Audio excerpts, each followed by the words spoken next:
नमस्कार दोस्तों, मेरा नाम है मोहित शर्मा। मैं आपका स्वागत करता हूं आपके अपने YouTube channel official Mohit Sharma में। दोस्तों, जो आधुनिक भारतीय इतिहास की जो पहली क्लास है वो कंप्लीट हो चुकी है और आपने अभी तक उसे नहीं देखा है तो आप डिस्क्रिप्शन पर जाकर उसे देख सकते हैं। तो दोस्तों, आधुनिक भारतीय इतिहास की जो दूसरी क्लास है, चलिए उसे स्टार्ट करते हैं। दोस्तों, तो हमारा पहला क्वेश्चन है कि पाकिस्तान का विचार सबसे पहले किसके मन में आया था। तो दोस्तों, जो पाकिस्तान के निर्माण की जो चर्चा है वो सबसे पहले किसके मन में आई थी, तो जो ऑप्शन है दोस्तों वो है मोहम्मद इकबाल, एम.ए. जिन्ना, शौकत अली या आगम खां। तो दोस्तों, इसका आंसर देखते हैं।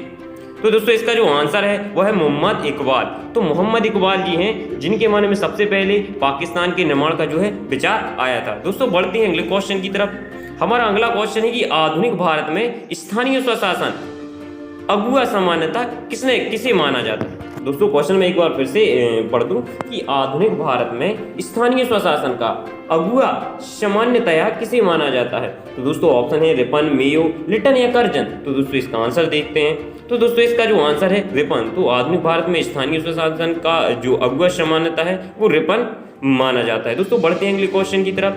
दोस्तों, हमारा अगला क्वेश्चन है कि बारदोली सत्याग्रह के बाद वल्लभ भाई पटेल को सरदार की पदवी दी गई थी। दोस्तों, ऑप्शन है सब जवाहरलाल नेहरू द्वारा या मोतीलाल नेहरू द्वारा, महात्मा गांधी द्वारा या मौलाना अबुल कलाम आजाद द्वारा। दोस्तों, इसका आंसर देखते हैं। तो दोस्तों, इसका जो आंसर है वो है महात्मा गांधी द्वारा। तो बारदोली सत्याग्रह के बाद वल्लभ भाई पटेल को जो है महात्मा गांधी द्वारा जो है सरदार की जो है उपाधि दी गई थी। दोस्तों, बढ़ते हैं अगले क्वेश्चन की तरफ। दोस्तों, हमारा अगला क्वेश्चन है कि सती प्रथा का उन्मूलन किया था।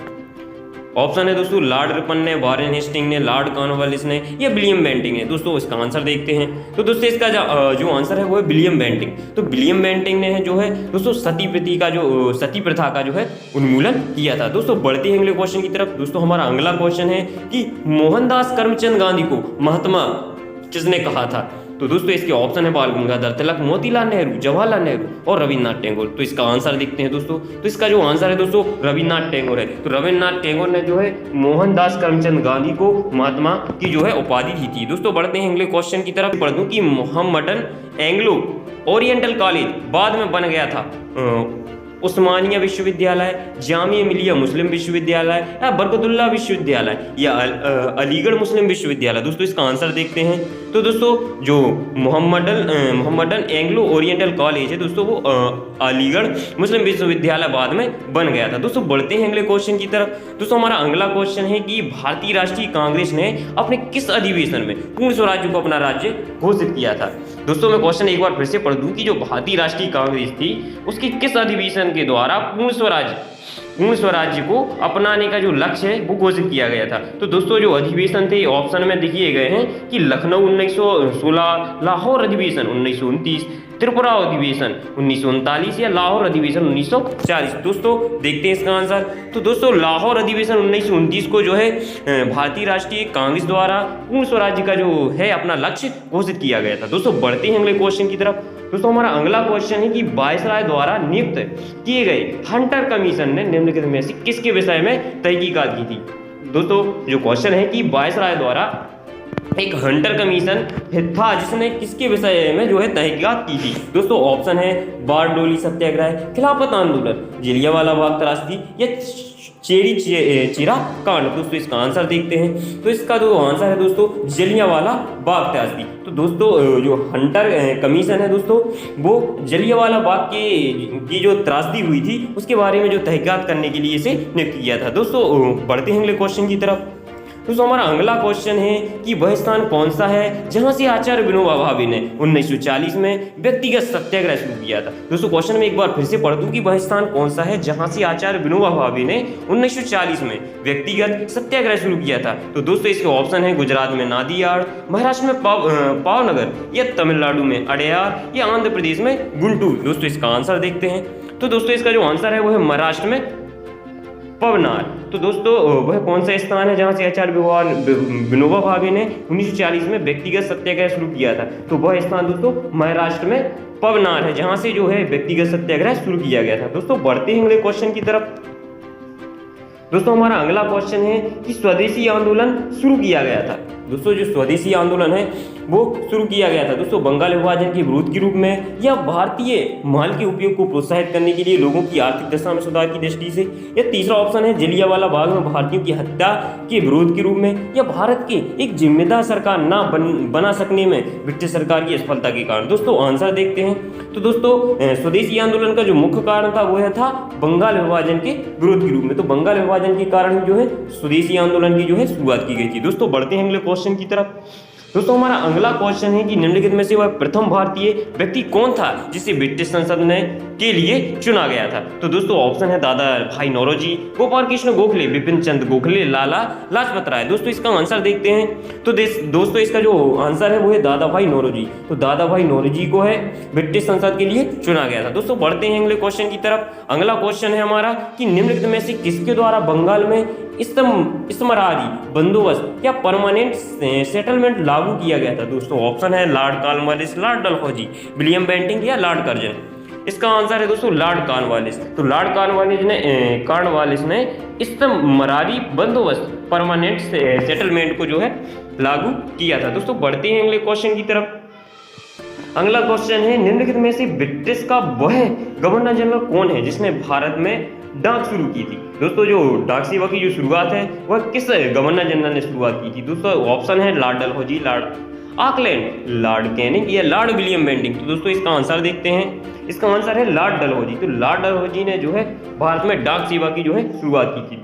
बढ़ते हैं अगले क्वेश्चन की तरफ। अगला क्वेश्चन है कि निम्नलिखित में से कौन से ईस्वी सन में कलकत्ता और आगरा के बीच प्रथम टेलीग्राम जो लाइन खोली गई थी, नहीं बिछाई गई थी? दोस्तों इसका जो ऑप्शन दिए गए हैं दोस्तों 1852, 1853, 1854, 1855। आंसर देखते हैं। तो दोस्तों जो 1853 का जो समय था उस समय जो है प्रथम टेलीग्राम लाइन है जो कलकत्ता और आगरा के बीच खोली गई थी। दोस्तों बढ़ते हैं अगले क्वेश्चन की तरफ। अगला क्वेश्चन है कि निम्नलिखित में से किस यूरोपीय कॉलोनाइजर ने भारत के पूर्वी तट पर कोई बस्ती नहीं बनाई?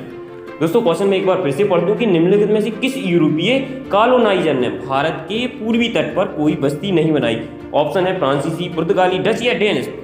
आंसर है दोस्तों इसका डेनिश। डेनिश ने जो है यूरोपीय कॉलोनाइजर ने भारत के पूर्वी तट पर कोई बस्ती नहीं बनाई थी। दोस्तों बढ़ते हैं अगले क्वेश्चन की तरफ।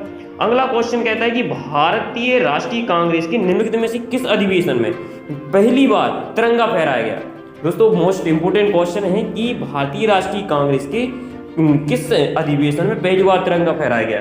दोस्तों वो ऑप्शन है कि सन 1920 में कलकत्ता में आयोजित नागपुर कांग्रेस 1920, या लाहौर कांग्रेस 1929, या हरिपुर कांग्रेस अधिवेशन 1938। आंसर देखते हैं। इसका आंसर है लाहौर कांग्रेस 1929। तो लाहौर कांग्रेस जो अधिवेशन 1929 में हुआ था तब जो है भारतीय राष्ट्रीय कांग्रेस द्वारा पहली बार जो है तिरंगा फहराया गया था। बढ़ते हैं अगले क्वेश्चन की तरफ। अगला क्वेश्चन है कि निम्नलिखित में वह अधिनियम कौन सा है जिसके द्वारा सभी सरकारी सहायता प्राप्त स्कूलों और कॉलेजों के लिए अंग्रेजी को शिक्षा का माध्यम बनाया गया था? दोस्तों देखते हैं कौन सा एक्ट था।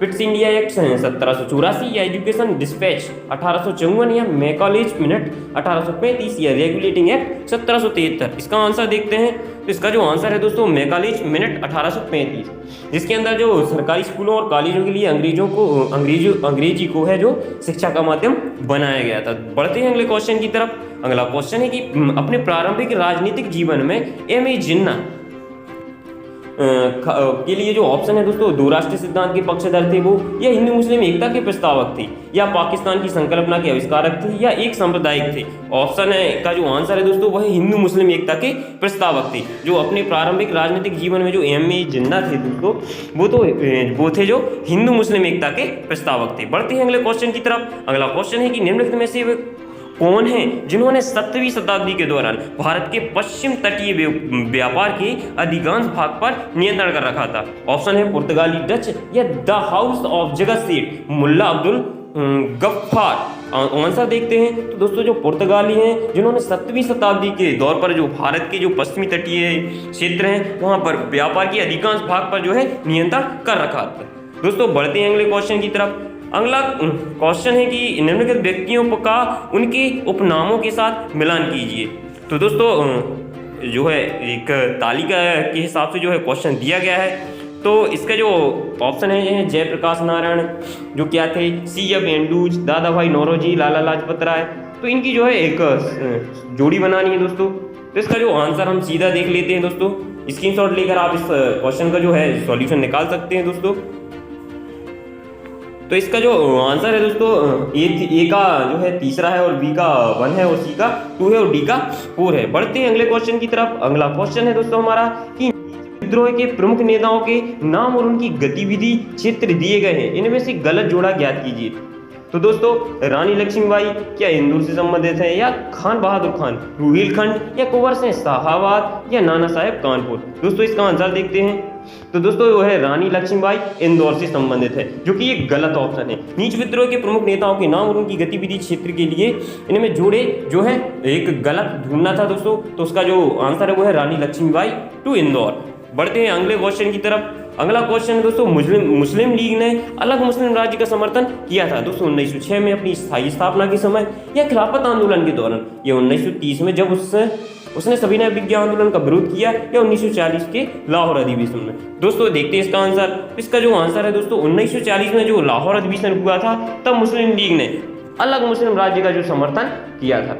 दोस्तों तो कैसी लगी आपको वीडियो? अगर आपको वीडियो अच्छी लग रही है तो वीडियो को लाइक करें, कमेंट करें और ज़्यादा से ज़्यादा अपने दोस्तों को शेयर करें, ताकि वो भी जो है इस तरह से आधुनिक भारतीय इतिहास की SSC GD से जुड़े टेस्ट की जो है तैयारी बड़े ही अच्छे ढंग से कर पाएँ। दोस्तों मिलते हैं अगली वीडियो में, तब तक के लिए जय हिंद जय वंदे।